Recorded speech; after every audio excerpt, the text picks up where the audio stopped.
Now today we're gonna make a classic drink that belongs to a family of cocktails that were supposed to wake you from the dead, or at the very least, cure a nasty hangover. Now the drinks were known as Corpse Revivers, and today we are making Corpse Reviver number 2. Now this number 2 version is a gin drink. So the first thing that you're gonna need is gonna be some of that. I'm using Beefeater today. You're just gonna wanna make sure you're using like a London dry style gin, something that's clean, crisp, and juniper forward.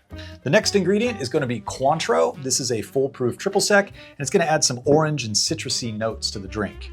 You're also gonna need some lemon juice. So today we're gonna be using 1 fresh lemon. And you're gonna need some Cocchi Americano. This is an aromatized wine. The original Corpse Reviver number 2 used Quino Lillet, but that's no longer made. And this is about as close as we can get. And finally, the last ingredient is going to be my favorite, absinthe. Now don't worry, we're not gonna use a lot of absinthe. It's just to rim the glass and kind of give an aroma to the drink. And even if you don't like the flavor of absinthe, which is anise and fennel, you might actually really enjoy the way all of this comes together. Now that's it. Let's get these out of the way, and we'll get started making this classic. So this is a shaken cocktail, and it's pretty easy to make. And it's all equal parts, with the exception of the absinthe rinse. So we're gonna start with our mixing tin, and we'll just begin by adding some of our ingredients here. So I'll start with the gin, and we're gonna add 3/4 of an ounce of gin. Then we'll move on to our Cointreau. Again, this is gonna give it that kind of deeper orange flavor that this drink is really known for. We're gonna add 3/4 of an ounce of that. And then we'll go ahead and move on to the aromatized wine, which I got open nice and easy there. We're gonna add 3/4 of an ounce of Cocchi. Kind of a theme going on here. And finally, we'll go ahead and move on to our lemon juice. So cut that bad boy in half. And we're looking for the same amount of lemon juice. So we'll squeeze that in.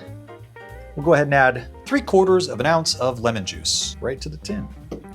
Let's get that out. Next, we'll just go ahead and ice it up. So we'll fill the shaker tin up with ice there. And then we'll give it a shake. We're gonna chill this thing down for about 8 to 10 seconds or so. And get it nice and cool.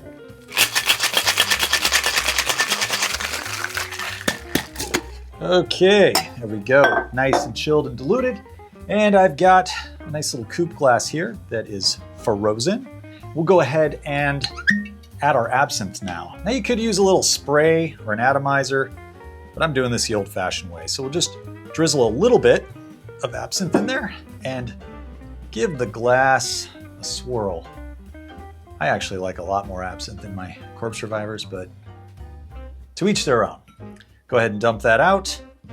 And then we've got a nice rinse of absinthe in the glass that's not gonna offend your palate, but it's gonna add to the aroma of the cocktail. We'll just strain the cocktail out.